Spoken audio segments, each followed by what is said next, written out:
Assalamu alaikum wa rahmatullahi wa barakatuh. You're welcome, my fellow students, to my channel again on today's lesson, which is lesson 4. A'udhu billahi minash shaitanir rajim. Bismillahir rahmanir rahim. If you have watched my previous video, we discussed in the video certain forms of noun, which are definite and indefinite nouns. We also talked about how to form simple sentences with nominal words such as nouns and adjectives. So today, I want to let you know another thing about nouns. And it is that a noun takes a kasra in certain situations. And this could be as a result of the presence of a harfu jarin before the noun. Harfu jarin, which is equivalent to a preposition in the English language grammar. So that means our lesson today will center around huruf al-jarri, mafhum? Huruf al-jarri, that is prepositions. Huruf al-jarri, prepositions. In Arabic, unlike in English, where the end of a noun doesn't change regardless of its change of position. For example, in English, if I say the teacher remains the teacher when it is a subject, when it is an object. When it comes as an object of a preposition, it remains the teacher. Its end doesn't change. But in Arabic, it does. It does, based on its context of occurrence in the sentence. For example, the teacher in Arabic is al-mudarrisu. When it is the subject, we say ja al-mudarrisu, the teacher came. The teacher is the subject here, al-mudarris. So its end is taking a dhamma because it is the doer. It is the one we are talking about. It is the subject. When it's an object, that is, when it's the one that receives an action, then we give it a fatha. That is, it ends with a fatha. So we say, Ra'aytul mudarrisa. I saw the teacher. The same mudarris, it took a dhamma before, it now takes a fatha. But the situation that concerns today's lesson is a situation whereby it takes a kasra. There are two of those situations, basically, but one of them is what we'll be discussing today. It's when it occurs as an object of a preposition. Object of a preposition. In English, if a pronoun comes after a preposition, it gets affected. For example, pronoun he. You say, he went to school. It is he here. I saw him. It is him here because it's an object of a verb. Now, when you bring it after a preposition, it is also him. I sent it to him yesterday. Him, it's a preposition. It is affected by the preposition that comes before it.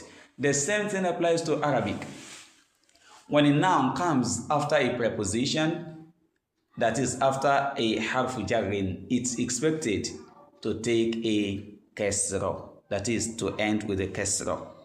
For example, in Arabic, if I say al-qalamu fil bayti, the pen is in the house, that means al-bayti must take a kasra. We cannot say, but at times we do say al-baytu, al-bayta, yes. But in this situation, it must take a kasra because of fi, which is a harfu jari. So what are the harfu jari?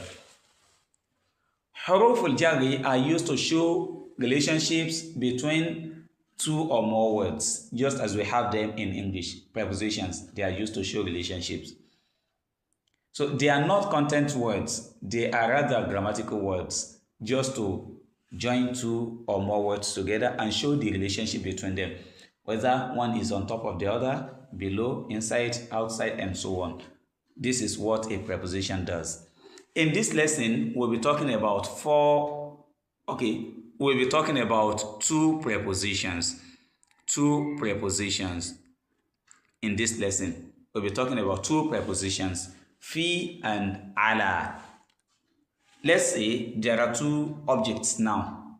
One of them can contain the other, and the other is in is inside the first. For example, we have a house. We also have the pen, two objects. The house has walls and it can contain the pen. When the pen and the house are together, but the relationship between them is that the pen is enclosing the house is enclosing the pen, so the pen is found inside the house. We use fi, you now say al-qalamu fil bayti, the pen is in the house. Ibrahimu fil ghurfati, Ibrahim is in the room. The use of fi here makes us know that Ibrahim is contained by the house or the room. But the grammatical implication of this is that we give the noun coming after fi a kasra, fil bayti, fil ghurfati. Even if a sentence is not vowelized, if harakas are not placed on its end, we will still be able to determine the correct haraka for it because it's preceded by harfu jarin. Okay? We have fil bayti in the house. So we can have fil haqibati in the bag. Al haqibatu means bag. By the time we add a fi to it before it, then we say fil haqibati grammatically, and semantically it means inside the bag. Mafhum? So we also have al-masjidu. It's now preceded by fi. We say fil masjidi, inside the mosque. Now the second pronunciation, the second preposition for today's lesson is ala. Ala, it means on top of, above.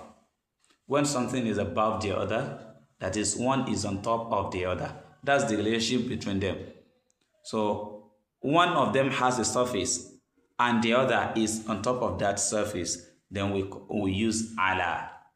For example, the table is here and your cap, the cap is placed somewhere around the table. But what's the relationship between them? The table is below and the cap is on top of it. Then we use ala. We now say al-qalansuwatu. Al-qalansuwatu means the cap. Al-qalansuwatu ala al-maktabi is on top of the table or is on the table. Al-maktabu becomes al-maktabi grammatically because of ala. As-sariru, bed, the bed, it has a surface on which something can be. So ala sariri is on the bed, like al-qalansuwatu ala sariri, the cap is on the bed. Like that. So with this, we have been able to use ala and fi in sentences. It's simple. So just ensure that you are able to identify two objects. One is on top of the other. Just mention the one on top, then bring the one below after the preposition ala. And if the first is inside the second, you use fi. Now, they want to ask some questions and they expect you to use the pronoun huwa, which means he as subject. Then you show the relationship between it and the place that follows using fi. Aina Muhammadun, where is Muhammad?